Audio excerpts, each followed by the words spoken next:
Whatever stands in our way, we will defeat. All right, first, the good news. Game of Thrones Season 7, Episode 5, titled Eastwatch, is almost here. The bad news, this season is almost over. What, guys? Come on, are you... All right, let's stay calm and completely unemotional, Bran Stark style, as we channel exciting visions of what's to come for the rest of the season. Yay. Okay, The Hollywood Reporter's Josh Wigler has been all over Episode 4 Fallout all week long, and he's broken down what we learned about 3 key characters in the previous episode, The Spoils of War, and what these clues tell us about what may happen next. And if Bran were here right now, he'd say, warning, spoilers for Season 7 of Game of Thrones up through Episode 4. Here we go. Get pumped. First up, our lone wolf has finally come home. Arya Stark may have had a little trouble with the Winterfell bouncers, but now her hand's stamped and she has a Valyrian steel dagger. Yes! Littlefinger presented Bran with a dagger that almost killed the youngest still living Stark back in Season 1, but Bran passed the weapon along to his sister, someone who can definitely make use of it. Bottom line, according to Wigler, now that she has Valyrian steel, Arya is going to kill at least one White Walker before all is said and done. It is known, and it is groovy. Other options to eat the pointy end of the super weapon? Wigler names Melisandre as a potential target, given her prophecy in Season 3 that the two will meet again. But since the Red Woman is currently headed to Volantis, a much closer option is Littlefinger himself. Writes Wigler, it was his dagger originally, by his own assertion, and there are some who speculate he was the one who sent the assassin to kill Bran in the first place. We've already seen Arya stare down the slippery Baelish last episode. On a personal note, I really hope that happens. Is that okay if I say that? Okay.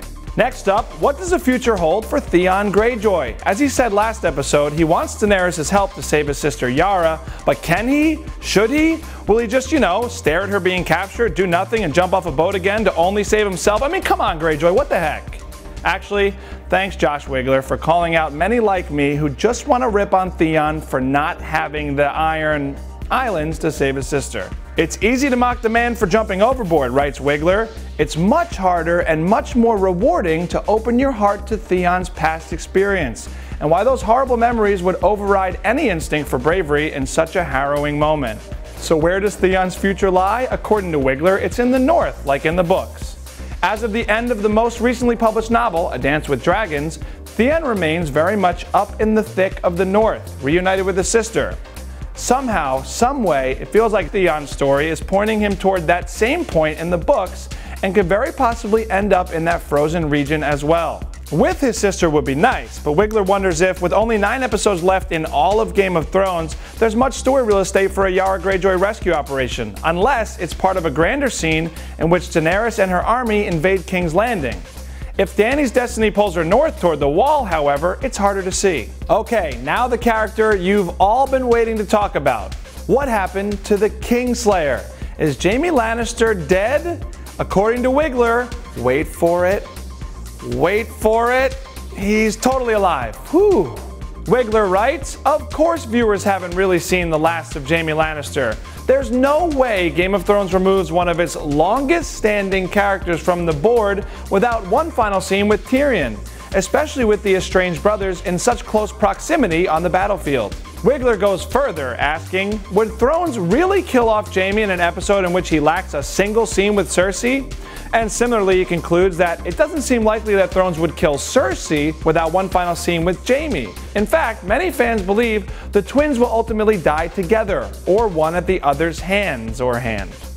Okay, so with that said, Wigler thinks this is quite likely a preview of how Jaime will die eventually, foolishly rushing into a dangerous situation with no regard for anything other than his sister's satisfaction.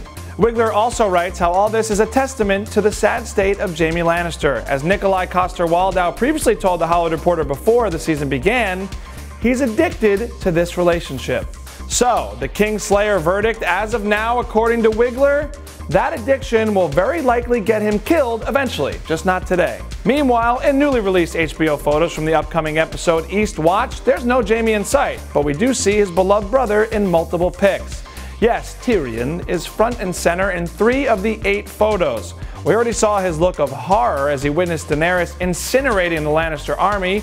In the preview photos, writes Wigler, The nausea he feels over his queen's ruthless tactics is palpable. Okay guys, what do you expect to happen in Eastwatch? Make sure to head to thr.com/Game of Thrones for much more Wigler Westerosi coverage, including his full recap of Spoils of War, the showrunner's hints that Arya and Sansa's relationship could turn dark from here. Oh no, please no. Why Bronn is the man. I mean, do you really even need to ask that? Seriously. And an in-depth interview with director Matt Shankman about bringing the epic dragon battle scene to life. Now that you're up to date and you have some things to think about, let me know what you're expecting for episode 5 down in the comments. And we'll see you next week to do this all over again. For the Hollywood Reporter News, I'm Paul Costabile. See you guys.